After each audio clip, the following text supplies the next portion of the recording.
ಮೇಷರಾಶಿಯವರಿಗೆ ಹೇಗಿದೆ ನೋಡೋಣ ಬನ್ನಿ. ಮೇಷರಾಶಿಯವರಿಗೆ ಈ ಸಲ ಅಂದರೆ ಮಾರ್ಚ್ ನಂತರ ನಿಮಗೆ ಶನಿಯ ಪ್ರವೇಶ ಆಗೋದು. ಶನಿ ಬಂತು ಭಯಪಡುವ ಕಾರಣ ಏನೂ ಇಲ್ಲ. ನಿಮಗೆ ಕೆಲವರಿಗೆ ಸೆಕೆಂಡ್ ಶನಿ ಆಗ್ತದೆ, ಕೆಲವರಿಗೆ ಮೊದಲನೇ ಶನಿ ಆಗ್ತದೆ. ಮೊದಲನೇ ಶನಿಯವರಿಗೆ ಸ್ವಲ್ಪ ಟೆನ್ಷನ್ಸ್ ಇರುತ್ತೆ, ಎರಡನೇ ಶನಿಯವರಿಗೆ ಅಷ್ಟೊಂದು ಟೆನ್ಷನ್ಸ್ ಇರಲ್ಲ. ಮುಖ್ಯವಾಗಿ ವಿವಾಹದ ಯೋಜನೆಗಳು, ವಿವಾಹಗಳು, ತಡವಾದ ವಿವಾಹಗಳು ಈಗ ತಕ್ಷಣದಲ್ಲಿ ಬರುತ್ತೆ. ಕಾರಣ ಶನಿ ಬಂದರೆ ಸ್ಥಾನ ಪಲ್ಲಟ ಅಂತ, ಸ್ಥಾನಗಳನ್ನು ಬದಲಾಯಿಸುವ ಸಾಧ್ಯತೆಗಳು ಉಂಟು. ಆ ಸ್ಥಾನಗಳು ಬದಲಾವಣೆ ಆಗಬೇಕಾದ್ರೆ ಏನು ಮಾಡಬೇಕು? ಈ ಶನಿ ಬರಬೇಕು, ಅನುಭವವನ್ನು ಕೊಡುವವನು ಶನಿ. ಹಾಗಾಗಿ ಶನಿ ಬರ್ತಾ ಇದ್ದಾರೆ, ಒಳ್ಳೆಯ ಕೆಲಸಗಳಾಗ್ತದೆ. ಮತ್ತು ಮೇಷ, ರಿಷಭ, ಮಿಥುನ ಮೂರನೇ ಮನೆಯಲ್ಲಿ ಗುರುಗಳು ಮಿಥುನ ರಾಶಿಗೆ ಹೋಗ್ತಾರೆ. ಈಗ ಎರಡನೇ ರಾಶಿಯಲ್ಲಿ ಇರಬೇಕಾದ್ರೇ ನಿಮ್ಮ ತಯಾರಿಗಳನ್ನೆಲ್ಲ ಮಾಡ್ಕೊಂಬಿಡಿ, ಒಳ್ಳೆಯದಾಗತ್ತೆ. ಇದು ಮದುವೆ ಸಂಬಂಧದ್ದು. ಮಕ್ಕಳ ಸಂಬಂಧಪಟ್ಟದ್ದು ಗುರುಗಳಿಂದ ಉತ್ತಮವಾಗಿ ಸಂತಾನ ಸುಖ ಪ್ರಾಪ್ತಿಯಾಗುವ ಸಾಧ್ಯತೆಗಳುಂಟು.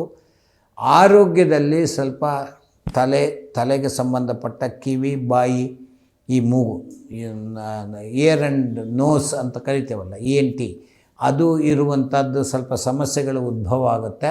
ಅದಕ್ಕಾಗಿ ನಿಮಗೆ ತಿಳಿದಂಥ ವಿಶೇಷವಾದ ಚಿಕಿತ್ಸೆಯನ್ನು ಏನು ಪಡಿಬೇಕು ಇದ್ರ ಬಗ್ಗೆ ಸ್ವಲ್ಪ ಗಮನ ಕೊಡಿ. ಆರೋಗ್ಯದ ಬಗ್ಗೆ ವಿದ್ಯಾರ್ಥಿಗಳಿಗೆ ಏನಾದ್ರೇನು, ಯಾವ ರಾಶಿ ಆದ್ರೂ ಹೇಗಾದ್ರೂ ಓದೋದು ಅವರವರ ಕರ್ತವ್ಯ.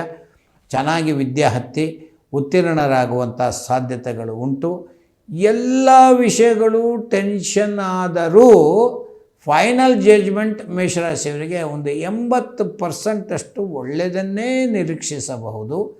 ನಂಬರ್ 2, ನಿರೀಕ್ಷಿಸುವ ಮಾಡುವುದರಲ್ಲಿ ನೀವು ಮುಖ್ಯವಾಗಿ ಮಾಡಬೇಕಾದ ಕೆಲಸ 1.5 kg ತೊಗರಿಬೇಳೆ ಮತ್ತು ಒಂದು ಕೆಂಪು ವಸ್ತ್ರ, ಹಿತ್ತಾಳೆಯ ತಟ್ಟೆ, ವಿಳೆದೆಲೆ ಅಡಿಕೆ, ತೆಂಗಿನಕಾಯಿ. ಮಂಗಳವಾರದ ದಿವಸ ನೀವು ಯಾರಿಗಾದರೂ ದಾನ ಕೊಡುವ ಸಾಧ್ಯತೆ 1 ಸಲ ಅಥವಾ 2 ಸಲ, ಟೋಟಲ್ 2025ರಲ್ಲಿ ಕೊಟ್ಟರೆ ಅದ್ಭುತವಾದ ಯೋಗಗಳನ್ನು ತರಬಹುದು, ಬರುವ ಕಷ್ಟಗಳನ್ನು ತಪ್ಪಿಸಬಹುದು. ಇದು ಮದುವೆಗೂ ಅನುಕೂಲ, ಆರೋಗ್ಯಕ್ಕೂ ಅನುಕೂಲ, ವಿದ್ಯಾರ್ಥಿಗಳಿಗೂ ಅನುಕೂಲ.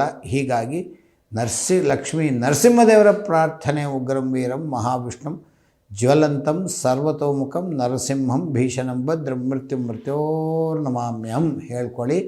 ಅದ್ಭುತವಾದ ಕಾರ್ಯ ಆಗುವ ಸಾಧ್ಯತೆಗಳು ಉಂಟು. ಕನ್ವರ್ಟ್ ಮಾಡಬೇಕು ಅಂದರೆ ಕಷ್ಟಗಳು ಸ್ವಲ್ಪ ಇದೆ, ಅದನ್ನು ದೇವರ ಪ್ರಾರ್ಥನೆಯಿಂದ ಸರಿ ಮಾಡುವಂಥ ಸಾಧ್ಯತೆಗಳು ಉಂಟು.